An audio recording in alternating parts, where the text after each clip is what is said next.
in Annecy for the Bazaar of Moxen. Pierre Canali, Raphael Levy, we're bringing you the action from the main event of Vintage. This is round 6, I think. The top tables, the first and second top tables, or just the first top table, they drew, they ID'd, they're probably making it. So the good news is we're gonna have a fish deck in the top 8. If their math are correct, yeah. We're gonna have this human Mantis Rider, Mayor of Averbrook, a Grand Abolisher, Dark Confidence, Human deck, Scalp Clan Berserker deck in the top 8. So just stick around for a little bit more and we'll see the top 8. But this is not over for the other players fighting for a spot in the top 8. We're going to the first table 1 of the feature match right now.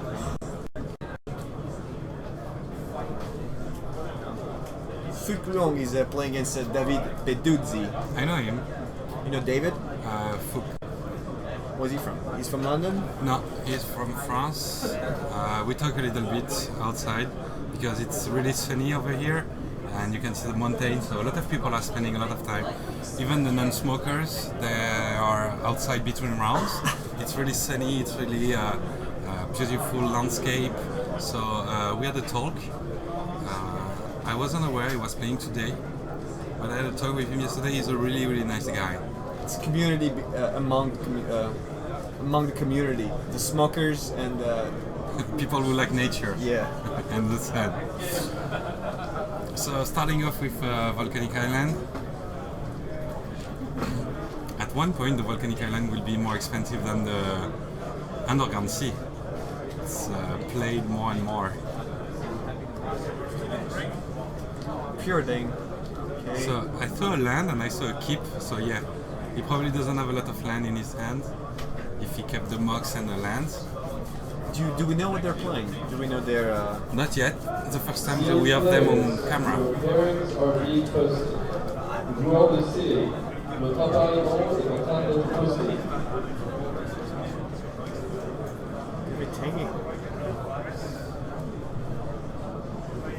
So we got some more information. David Peduzzi, he won the biggest vintage BoM, the biggest vintage tournament at the BoM that has ever been played. Wow. If we can get some more information on that, The BoM number 3, and now he is 4-1, so it's a really, it's like a vintage master. Always good to learn. He's on. He's on shop. Okay. Shop was supposed not to exist anymore, but yeah, with the annihilation of Lodestone Golem. It's not the annihilation, not total annihilation, just a restriction. Almost.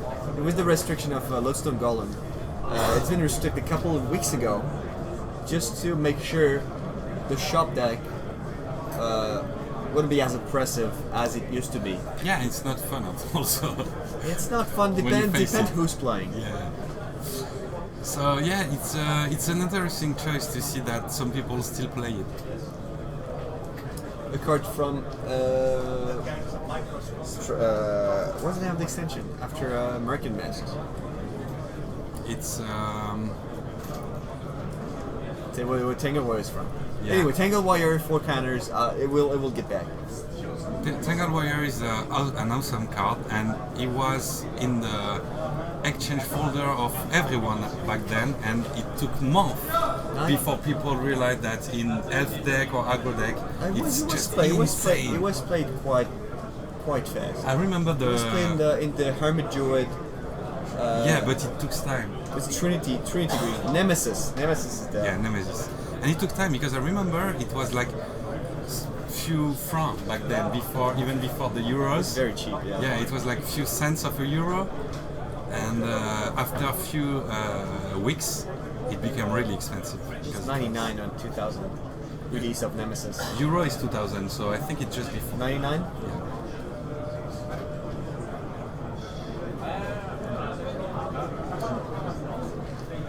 Anyway, Thorn of Amethyst. Yeah. Pretty good start for David. He kind of locked his opponent for a couple turns. All his lands and Moxes are going to be tapped for a while. well, he can continue playing and have access to 5 mana with the Mishra's Workshop. And because it's not old school Magic, it's not the old rules anymore. You can tap the Thorn and it's still working. Oh, it still works, yeah.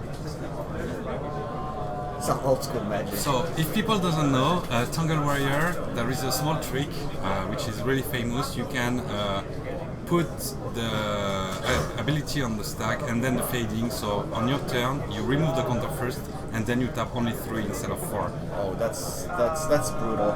So, Karn Silver Golem, a 4/4 for 5. You can transform. It can animate artifacts, and for 1 mana, you just transform a Mox into 0/0 artifact creature. So basically, you kill Moxes. Yeah, for 1 mana. So now Fook is in the situation where he cannot cast his one casting call spells because of the Thorn, and he cannot play Moxes either because Karn is going to take care of them. And from there, it's not going to last much. Yeah, because Karn is going to activate Tangle Wire and Thorns and attack for 9 this turn, and attack for 9 next turn as well. Yeah, 4 and 2 and 3. David has been playing Shop for a long time. He won the event we talked about with Shop deck. The biggest BoM vintage ever. Wow. This is 9 damage, and I don't think there's anything Fook can do. He should, yeah. He's on 9 and he's gonna die next turn. He cannot cast a spell here. Yeah, and even next down with the Wasteland. Games usually are fast with Shop. Shop because they are decided very early. It's not the grindy games you see between 2 blue decks where one of the players has the cards in his hand and he has more counters, more mana sources, and he's able to play more spell on his turn. Here, the shop player is gonna play his card so his opponent does not play anything. Yeah, and it's gonna be fast. Yeah. And then close the game somehow pretty fast. Either with Karn, with the 1 Lodestone Golem. I don't exactly know which threats he's running. Sometimes it could be Triskelion and even some version play Atog or some affinity cards. So Atog, yeah, with red, but I don't think this list is playing Atog. We're gonna go to table 2 while these guys are sideboarding. And this is Teferi's response. Is that Teferi's response? No, it's Altered Force of Will. An Altered Force of Will, okay. I would have been surprised with Teferi's response here. Peter White made top 8 yesterday. He was playing, what was he playing in? He was playing Storm, I think. One of the 2 Storm players. He lost in the semis, I think. And he's from London as well. He's playing Storm?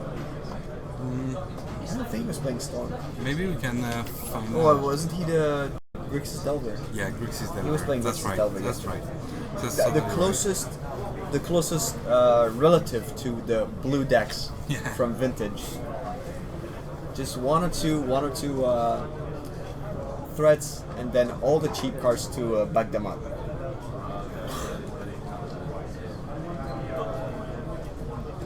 Both tables are sideboarding. So Pierre, what do you think of Vintage right now? Do you think it's a healthy format? Do you think it's fun to watch? Do you think it's definitely fun to watch, especially with some fish deck and human decks in the field, and it's also definitely awesome to play. The only problem is that there is a small number of players. Even if I think there is more and more players every year, we can see the numbers here at the BoM, but it's not really affordable. But beside that, I love it. I mean, you can cast mugs and Troll, Ancestral Recall, and it's really, really fun. A few months ago, when people play a lot of mud decks, you get stuck sometimes and it's not really fun. But now the format is more healthy. More healthy. We've seen a game where one player cast only 1 or 2 spells, but this is not This is hard to define really. We're gonna go back to table one because these guys are sideboarding, and we've heard that the other table was ready to start a shop against something blue. They're almost ready to start. It is interactive. There's no shop can be stopped by a well-timed force of will, but if they have too many spells on turn one, force of will is not gonna be enough. Yeah. So. Yeah, sometimes you said it's never long with shops, but sometimes they put a lock into place, but not the perfect lock, so you can fight somehow, and you're kind of grinding out of the spheres of resistance, and you get back. So yeah, but people think usually that Vintage is a really fast format, but it's not. There is so much disruption and wasteland and strip mine and discards and force of will that most of the players don't have a lot of cards in hand and just try to top deck, and game can be long. The fastest deck's probably shop. It's definitely shop. Yeah. Because you know when you're locked and you can't get out. Yeah. Like when your opponent is holding 7 cards and that only has 4 lands, you're like, maybe I can come back. So the game continues until you're dead. Here you know what's going on. There's stuff in place. There's stuff in play, and you know you're not gonna be able to cast any spell in the next few turns. Yeah. I saw a 0-2 Jace. Okay. In a full deck. It's not a card I was explaining too much. Yeah, we've seen it in Anton Karlinski's deck. So Was it good? Yeah, they play in the Metro deck. Yeah, it was pretty good. It died a lot. Yeah, obviously. But it serves as a You get provocation. as a flag bearer. Yeah. It dies very very fast, but it protects the mentors. Yeah, it's like the Dark Confidence. So a mulligan for food. Turn one Tundra.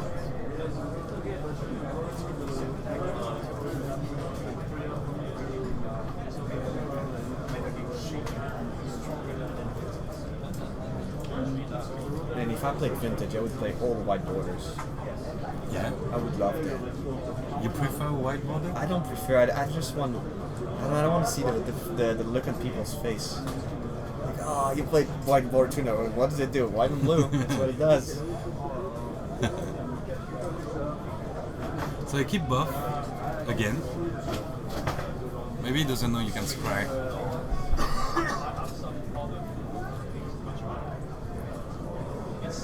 So let's see. You don't play Vintage that much. What do you mean? Because I'm telling you that If you that were I would, playing that the if I set. was playing, I would play white borderlands. Yeah. I've always played white borderlands. Why would I play anything different?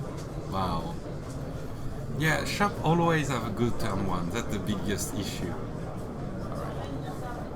But this is not the best turn one. This is the Ancient Tomb. Ancient Tomb is no Wish's Workshop. Sure. But Fook has the answer to the Sphere of Resistance. This is what you need to fight off shops. You need that first counter spell to take care of the first mana denying card from shop decks. Yeah, that's why Spell Pierce is so much played. Because when you start, you can counter the next mana denial. I saw a Triskelion in his hand. I'd love to see a Juggernaut or Sushi. Instead of I've seen Sushi played. instead of the Golem. I've seen Sushi played not even too long ago. People play it in Old School Magic. Yeah, and I like Sushi. Yeah.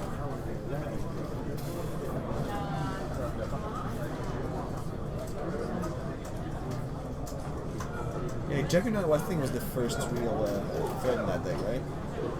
But the first, Like when people started playing Workshop, didn't they play Juggernaut? it probably a long time ago. That's possible. But then the Golem arrived, and Yeah, Golem was probably a little better. yeah, maybe. I'm not sure. Because wall can block it. Can block what? The golem. Oh yeah, With yeah. a wall, Well, you can't block a Juggernaut. No. No, sir. You can't block a Juggernaut.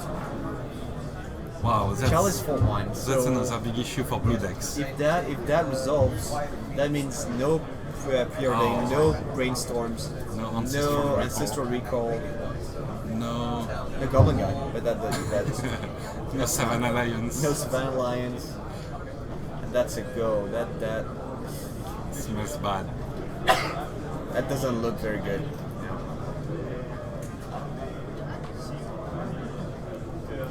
So tap for 7 mana. Here come the Triskelion. With that mana, he could have played Pantavus, Yeah, for Triskelion. 7. Well, wait, is there a card called Triskelion? Triskelion? No. No. Oh, don't know. not sure. Pentavus is the antiquities crappy. Yeah, and then there is Pentavus some, is the 7 mana from some Time Spiral. addition. Yeah. Is it another Triskelion? I'm not sure. I like this guy. Yeah. I love this guy.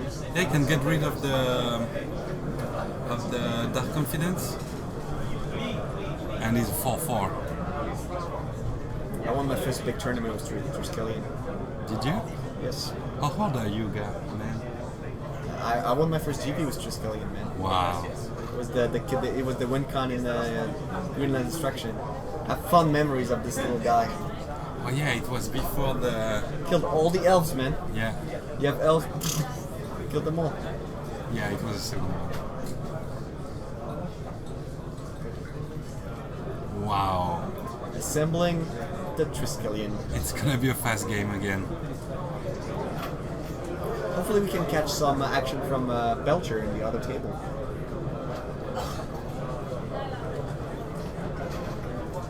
And Fook is stuck with nothing. He's dead. Attack with 2 Triskelion next turn. 8 damage.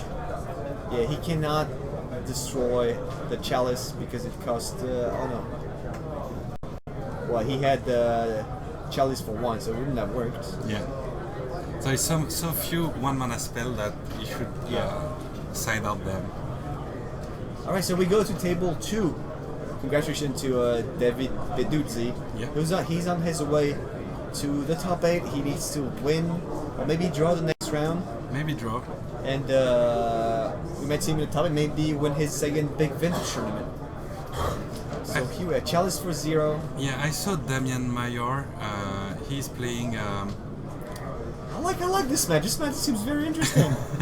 No, he's playing a Flash Belcher deck. Flash Belcher. Yeah, Okay, tell us a little bit about Flash Belcher. So he's playing Leyline of the something blue Leyline. Which one? There are 2. You can cast your permanent affairs. It's No a longer. ley line of. You're too good with names, you know all of This them. one I don't know.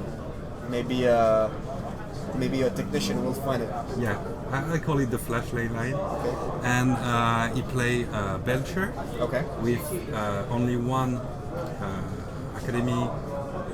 With one academy? Torin Academy. Yeah. And Late enough anticipation. That would yeah, have fun, thanks.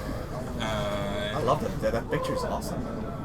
Yeah, and he play only artifacts as mana resources. So there is only 1 land, and there is the small artifact for 1 mana, and for 2, you can get your Tolarian Academy. Oh, expedition map. Yeah. So for expedition map, 1 because sometimes he told me that he fizzles because of the academy.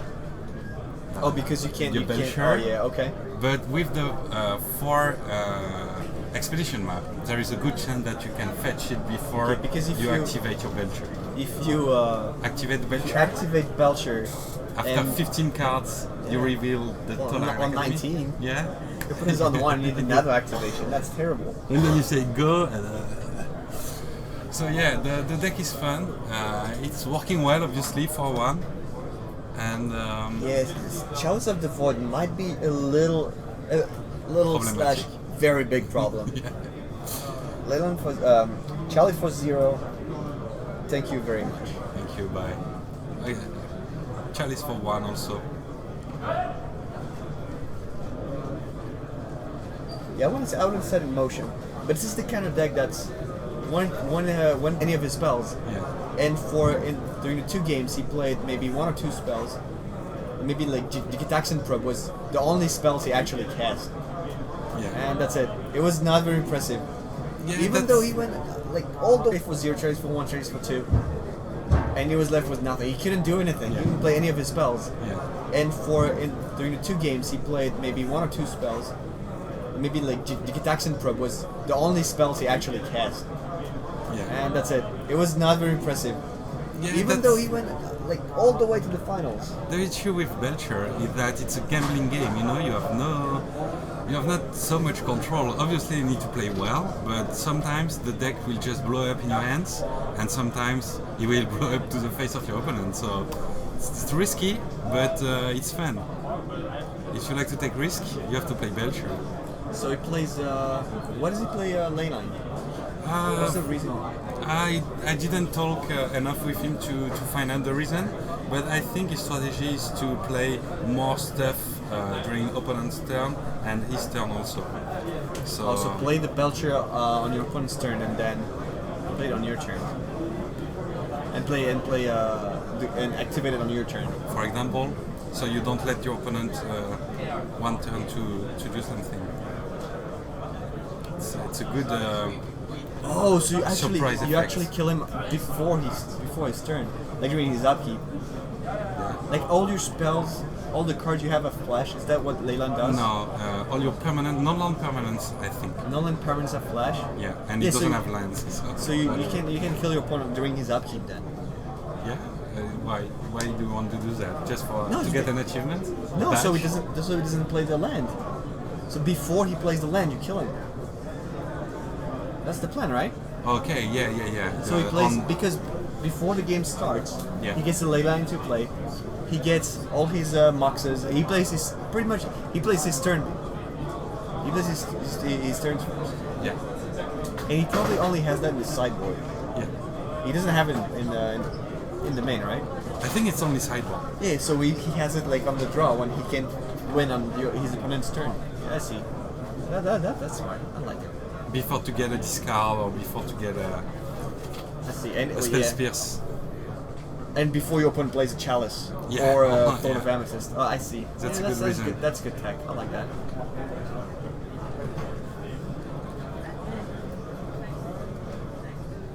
Yeah, when you are not on the play, it's amazing.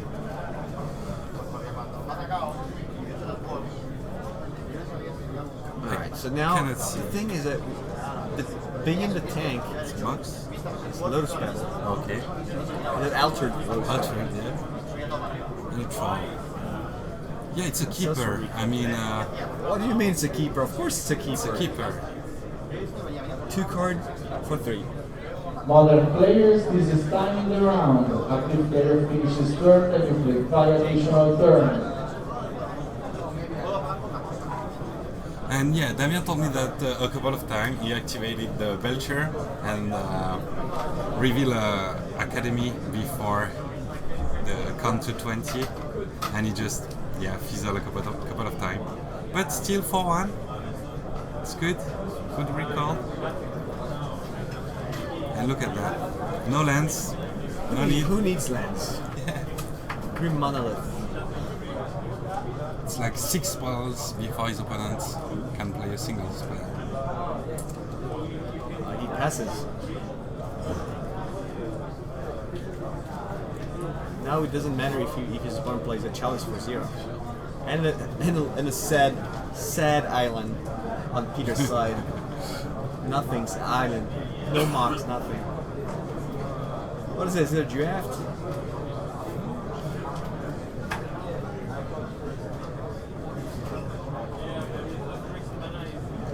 Oh, Mox Opal. Oh yeah, the Mox number 6. 6. Is he playing Crow Mox? He should be. Here we are, Belcher. Is there With 1 land in the deck. Okay.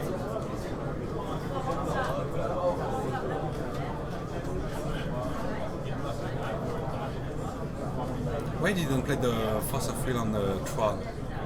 Maybe he didn't have it. Force of Will. Wow. Scary Mental Misstep.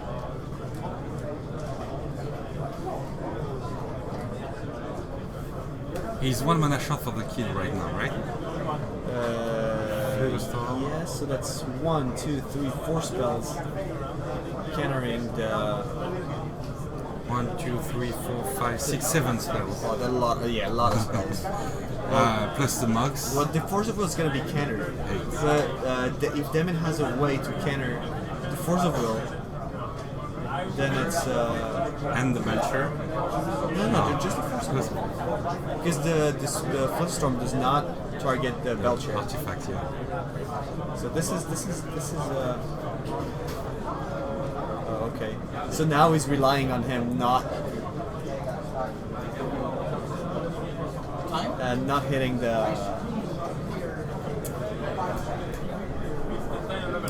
Torrent Academy unless he took it out. Yeah, because he's unable to play. Oh, if he destroys one artifact, he wins. He just needs to disenchant, or even steal sabotage, like bounce the Moxifier. No, he cannot play anyway. What? Well, he can activate the Charcoal Tree. Yeah, so you need to get rid of the. No, but if he bounces a Mox, then he cannot activate the Charcoal Tree, then he dies. So he has to do it during upkeep. Yes. No Academy. Okay, so 19 to go. 18, 17, 13, 12, 11, 10, 9, 8, 7, 6, 5, Go for it! 4, 3, 2, 1. Yeah! Victory! Oh, that was we're down 1. Is he actually playing the Victorian Academy? Yes, he's playing well. Well done, Damien. Did he have it? Did he have it? Yeah, it's like a flip. Did he have it? Oh, he did have it. Yeah. It was a little further away in the deck. He had something like 40 cards left, so it was a flip. It was about a flip, coin flip. Are we back in the booth? Yes, we're getting back in the booth. 14 minutes left in this round. Pierre, we saw 2 good matches of 3 different archetypes. Pretty much what we anticipated. Mono blue, blue decks, vintage blue. That's what I call vintage blue. All the decks with like 40 cards in common, just different win conditions. Workshop, shop decks. Yeah, I wasn't expecting Workshop to be so well after the restriction of the golem. And a combo deck. So that's what I think the 3 archetypes of vintage are. We saw a display of all these 3 decks. Blue decks did not do very well in this particular round. These players will play or maybe draw the next round to make top 8. We'll see that very soon. I can't wait to commentate the fish matchup. Oh, the fish matchup. There is a human deck with a bunch of different humans. Just look up the gatherer and find all humans in vintage. Just pick some at random. It's very likely it's in that guy's deck. Anyway, we are going for a short break. We're gonna have some feature content here, some deck decks, some modern deck decks, and we're coming back very soon. As soon as the pairings for the next one are posted, we'll be here. So stay tuned.